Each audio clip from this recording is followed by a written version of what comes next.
Vamos abrir a palavra de Deus na carta de Paulo, na primeira carta de Paulo aos Coríntios, 1 Coríntios, capítulo 11. E nós vamos ler a partir do versículo 17. 1 Coríntios 11, 17.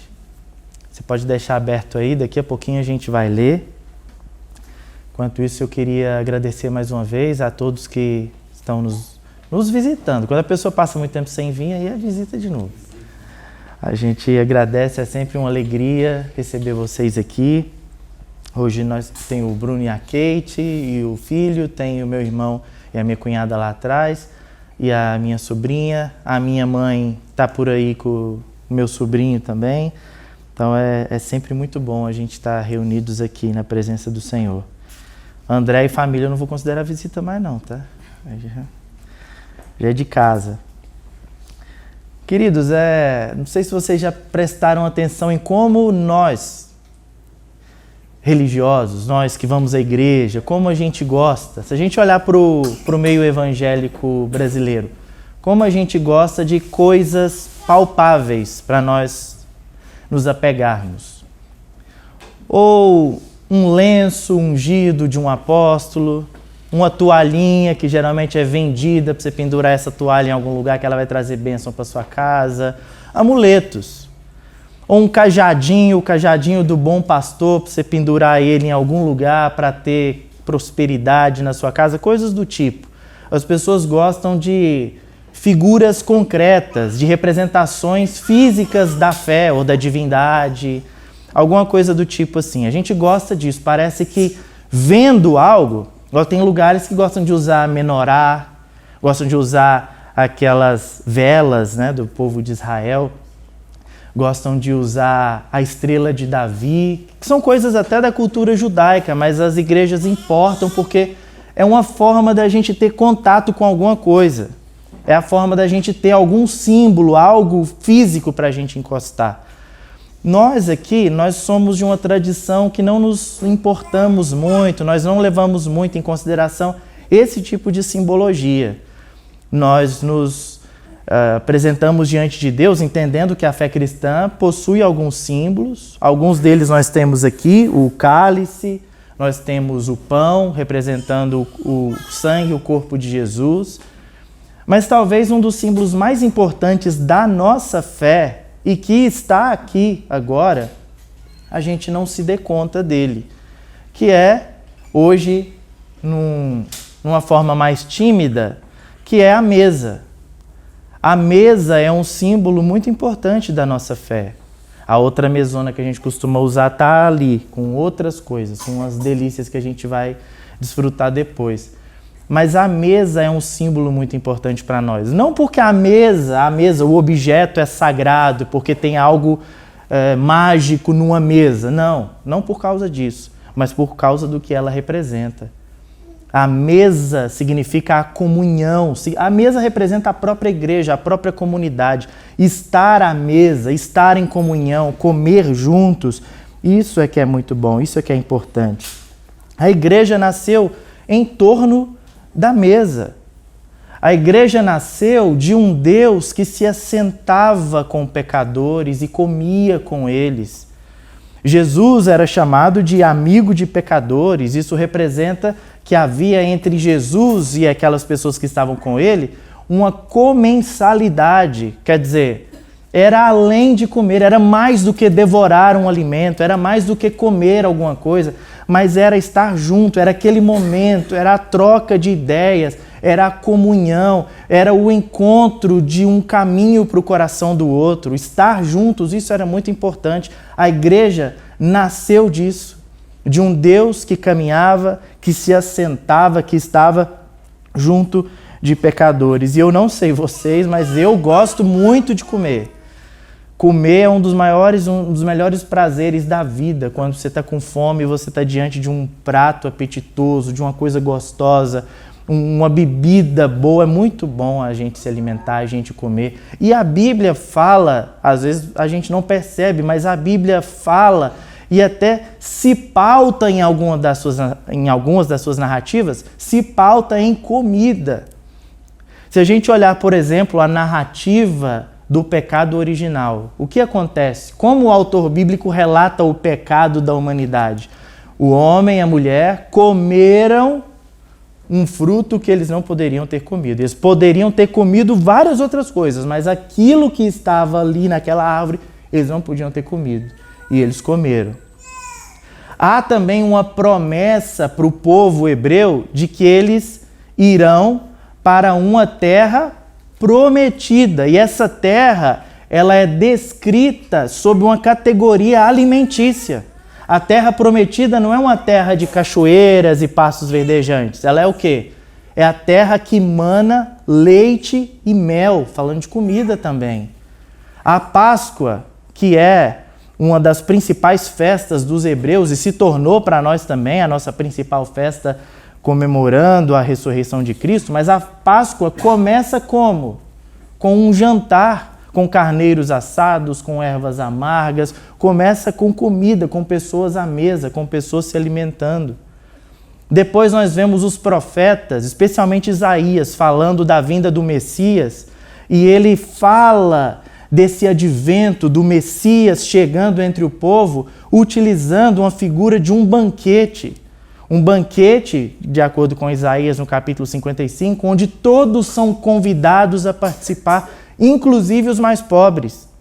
Os que não têm dinheiro, venham, comprem, se alimentem sem dinheiro, sem custo, participem. É assim que a vinda do Messias é simbolizada através de um banquete. Então a Bíblia fala de comida, ela fala de estar à mesa, ela fala dessa importância. E os religiosos da época de Jesus, da época de Paulo, alguns fariseus, eles, por verem impureza nas coisas que estavam externas a eles, então tudo que estava externo a eles poderia contaminá-los de alguma forma.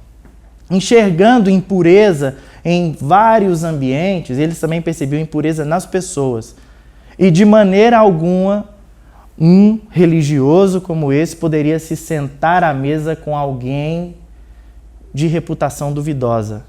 Uma pessoa que não fosse muito bem falada na sociedade, essa pessoa não poderia se sentar com os religiosos da época, não poderia se sentar com os fariseus. E eles, portanto, declaravam impuras essas pessoas e não se atreviam a sentar à mesa com elas. E é por isso que Jesus causava tanto escândalo, porque Jesus era considerado um mestre em Israel e ele se sentava com os pecadores, ele comia com eles, ele partilhava com eles. E uma coisa é muito interessante, o modus operandi de Jesus. Jesus não falava para eles, vamos consertar a vida, que aí eu vou sentar com vocês aí, viu? Todo mundo ajeita aí primeiro, que eu conheço o coração de vocês, eu sei a podridão que tem aí dentro. Então vamos arrepender todo mundo primeiro e depois eu me sento.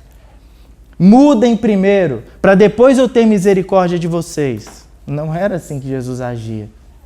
Primeiro ele tinha misericórdia. Primeiro ele se assentava à mesa. Primeiro ele tinha comunhão com os pecadores, depois os pecadores se arrependiam, depois os pecadores se convertiam. Jesus primeiro demonstrava misericórdia para depois haver a conversão. E eu fico me perguntando se a gente não deveria ser mais assim. Porque a religião, ela quer primeiro alterar o comportamento das pessoas. Você quer fazer parte da nossa comunidade? Você está nos visitando aqui? Então, peraí. Primeiro, já estou percebendo de cara que você tem esse problema. Muda isso aí primeiro. Depois você vem e se assenta à mesa conosco. Sendo que nós deveríamos fazer o contrário. A pessoa chega e fala assim, olha, Vinícius, eu tenho uma posição política diferente da sua, voto num candidato diferente do seu, e aí? Não tem problema, fique à vontade. Assente-se à mesa. A mesa é do Senhor, fique à vontade. Olha, eu tenho uma escolha, eu me identifico, eu tenho uma identidade sexual diferente da sua. Eu me relaciono de um jeito diferente. Posso me assentar à mesa? Claro, fique à vontade. Há um lugar à mesa para você. Assente-se aqui conosco. Olha, Vinícius, eu sou flamenguista. Fica à vontade, senta aí no chão, miserável. Depois você... Mas nós precisamos ter primeiro misericórdia. Primeiro nós acolhemos, primeiro nós abraçamos, primeiro nós chamamos a pessoa para o convívio da comunidade. Depois, o Senhor Jesus fará as mudanças que deverão ser feitas. É com Ele. É durante a comunhão na mesa que as coisas acontecem. Não somos nós que vamos dizer para a pessoa, muda isso aí primeiro para depois você vir aqui. É enquanto ela está aqui que essas coisas vão sendo mudadas. E a igreja nasceu a partir disso, a partir da mesa, a partir da inclusão, a partir do comer de casa em casa com alegria e singeleza de coração. A mesa nasce disso, dessa comunhão. E em Corinto,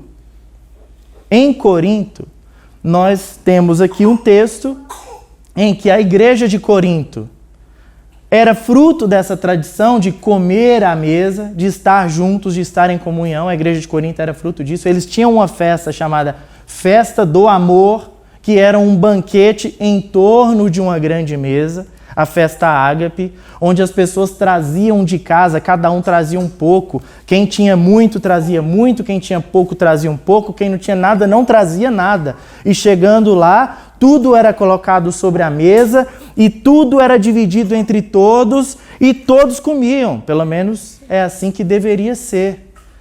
Mas algo começou a acontecer que começou a contrariar o apóstolo Paulo. E ele escreve a primeira carta aos Coríntios justamente falando sobre as divisões que havia na igreja de Corinto.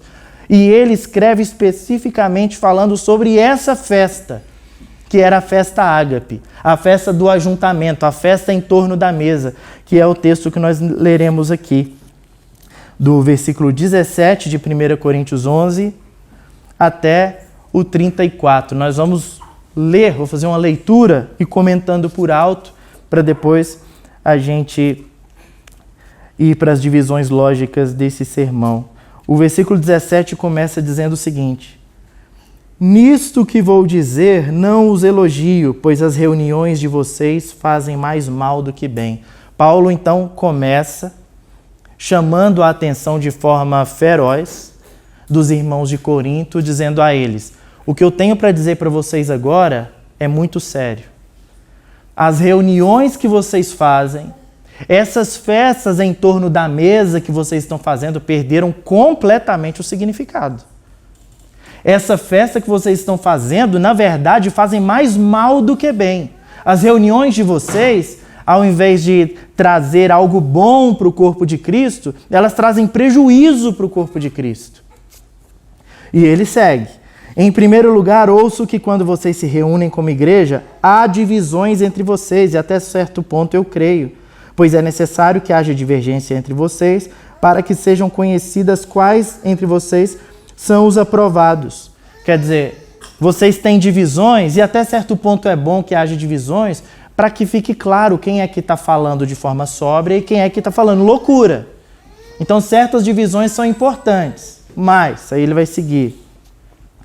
Quando vocês se reúnem, não é para comer a ceia do Senhor, porque cada um come a sua própria ceia, sem esperar pelos outros.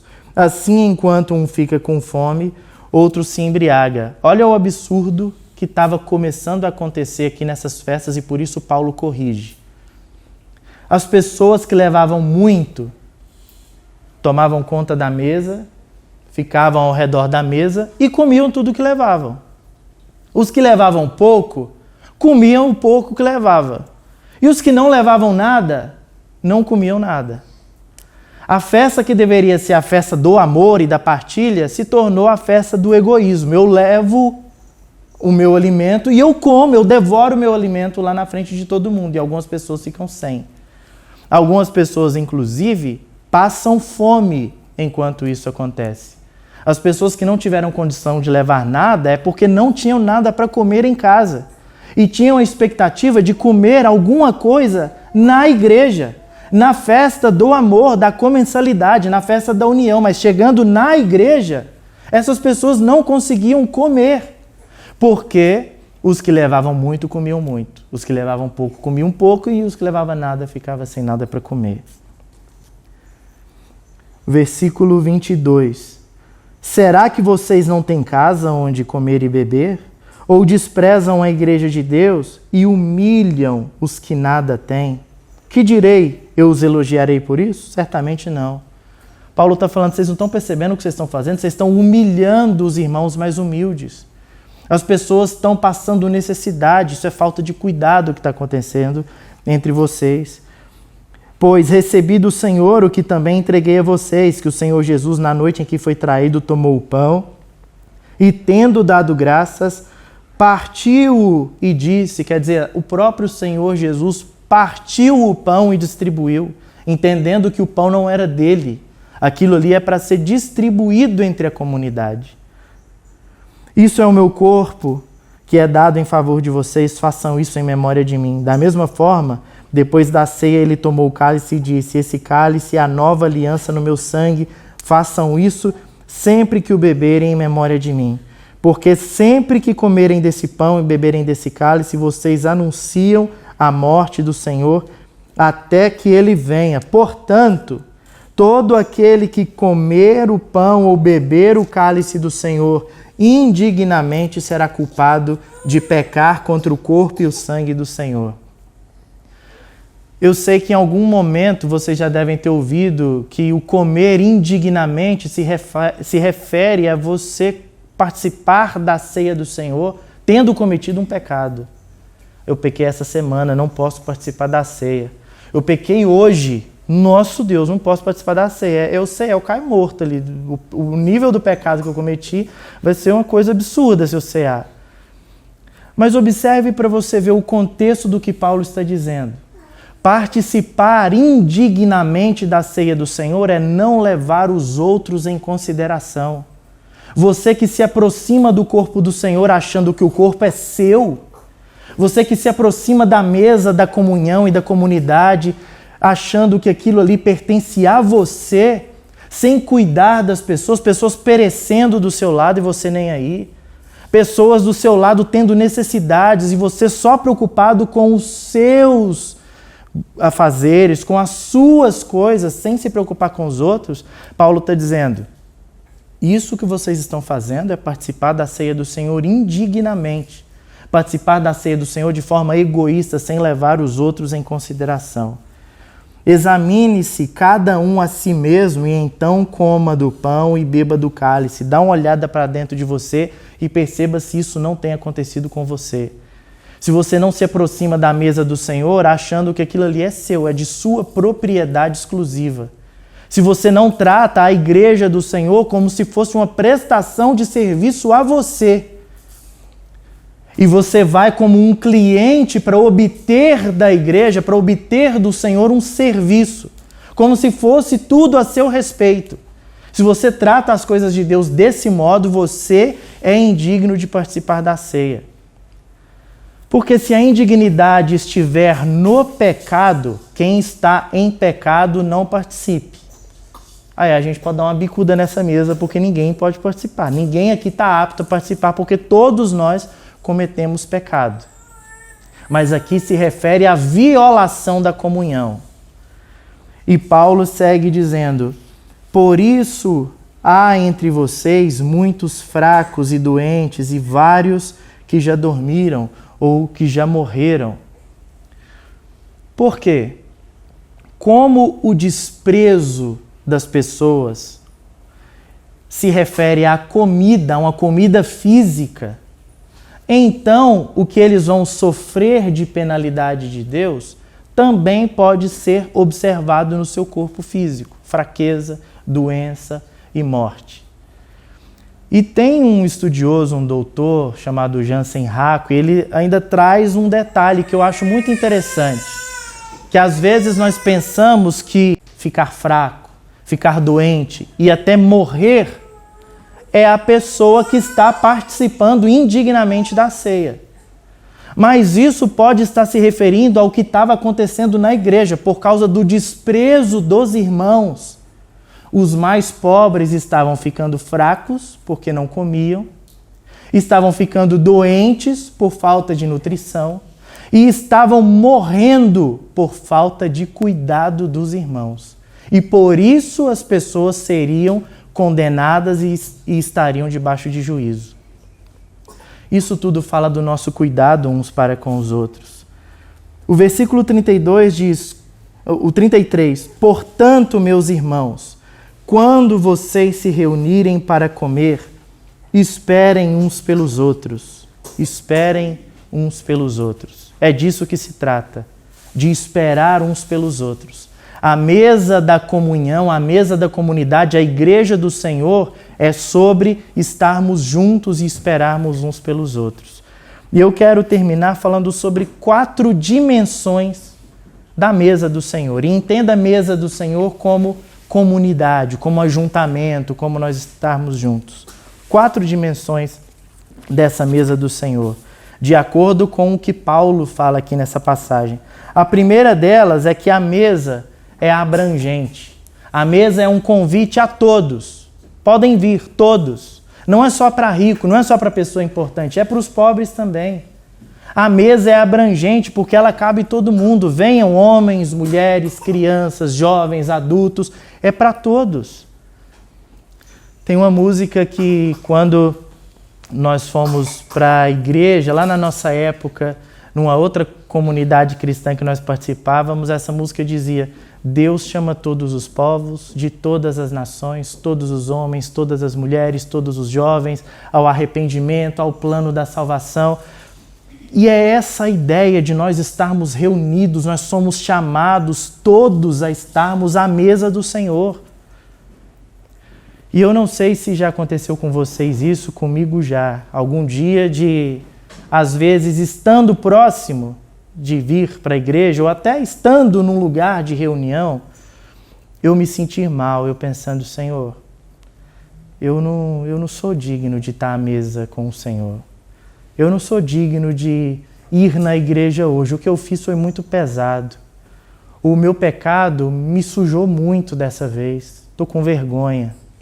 Às vezes a gente se sente assim, se sente fraco, se sente incapaz, mas a voz de Deus para nós nesses momentos, a voz do Senhor Jesus é: venha, tem um lugar para você aqui na mesa. Eu sei que você fez o que fez, mas é aqui na mesa que eu vou te tratar, é na comunhão comigo, é na comunhão da igreja que você será tratado.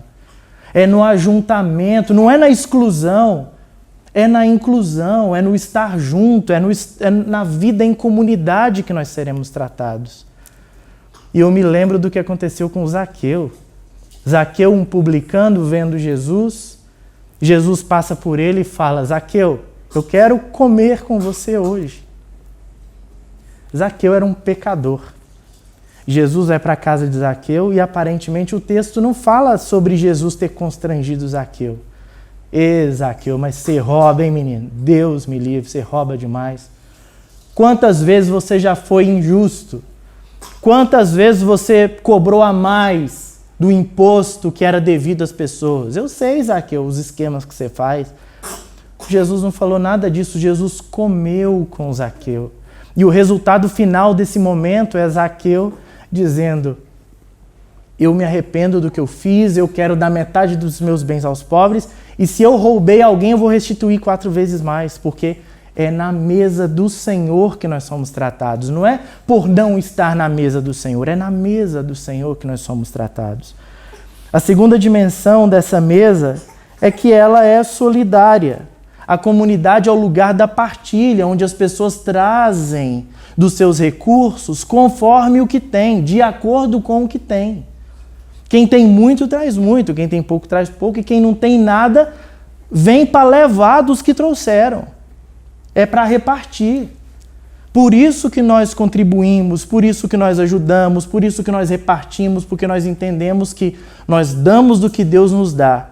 E aqueles que não têm de onde tirar, nós ajudamos essas pessoas para que elas tenham, para que elas sejam abençoadas.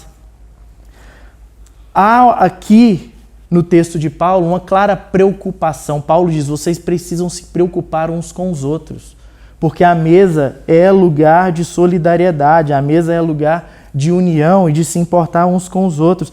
E isso é uma forma de nós refrearmos o nosso egoísmo, porque se deixar, a gente vai querer sempre para nós. Venha a nós sempre, sempre para mim, sempre mais para mim. Eu quero sempre acumular, se depender de mim, eu quero bênçãos e mais bênçãos sobre mim, sobre a minha vida, sobre a minha casa, sobre a minha família, só para mim.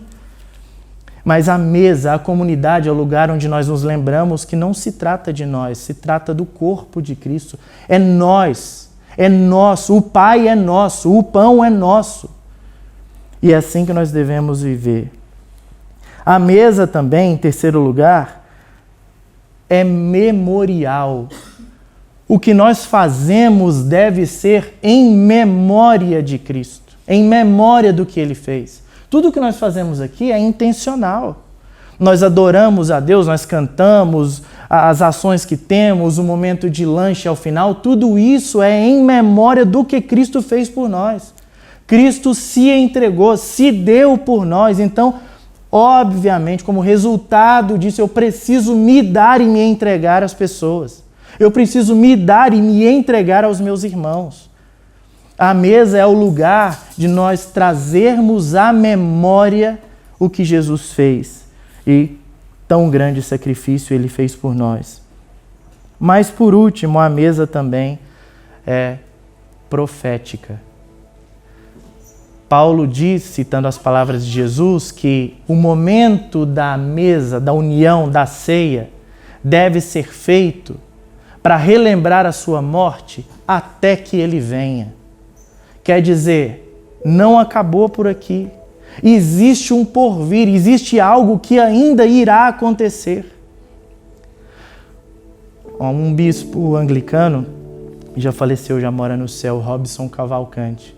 Ele diz que a missão da igreja é fazer com que aqui e agora seja revelado o reino de Deus com a maior densidade possível. Nós estamos aqui para mostrar, para anunciar o reino de Deus com a maior densidade possível daquilo que se revelará, que se consumará ali e além. Quer dizer, aqui e agora, nosso objetivo é fazer da melhor forma possível, refletir da melhor forma possível esse reino que se irá consumar ali e além. Isso significa que há uma mesa muito superior à nossa, há uma comunidade muito maior e mais abrangente que a nossa. E um dia nós nos reuniremos todos e estaremos todos com o Senhor nessa comunidade. Nós estaremos para sempre com esse Deus vivo que fez tudo por nós. E é por isso que o nosso coração se enche de alegria, porque quando estamos aqui à mesa do Senhor, em comunidade, louvando ao Senhor juntos, aprendendo do Senhor juntos, isso profetiza para o que acontecerá depois, onde todos nós, toda a igreja de Cristo em toda a terra, nós estaremos em uma grande mesa, em uma grande ceia, diante do Senhor, do Deus vivo, que estará conosco. Vamos orar e agradecer a Deus, porque o chamado para esse banquete é para todos nós. Basta que você humildemente receba o chamado, que você apresente ao Senhor os seus pecados e diga: Senhor, eu sei que eu sou indigno de estar nessa mesa. Eu sei que eu sou indigno de participar dessas coisas. Mas o seu sacrifício, o seu sangue, o seu corpo foi dado para pessoas como eu. E você tome posse do que Jesus fez por você e bendiga o nome do Senhor. Deus Santo, nós te louvamos, te agradecemos, porque se estamos vivendo em comunidade, se estamos vivendo em torno dessa mesa da graça e do amor, é porque o Senhor nos trouxe até ela. O Senhor nos deu um lugar à mesa, o Senhor atraiu o nosso coração para estarmos aqui. E o Senhor vai nos modificando, o Senhor vai alterando a nossa vida, mudando o nosso caráter, transformando-nos, nos ajudando nas nossas imperfeições enquanto estamos em comunidade. Obrigado, Senhor. Obrigado porque o Senhor não nos exclui, o Senhor não nos coloca em uma sala isolada até nós mudarmos de comportamento. O Senhor nos trata na comunhão, no partir do pão, enquanto estamos reunidos, enquanto estamos em comunidade. Louvado seja o seu nome. Bendito seja o Senhor no meio do seu povo, e é com amor e gratidão que te bendizemos, Senhor. Amém.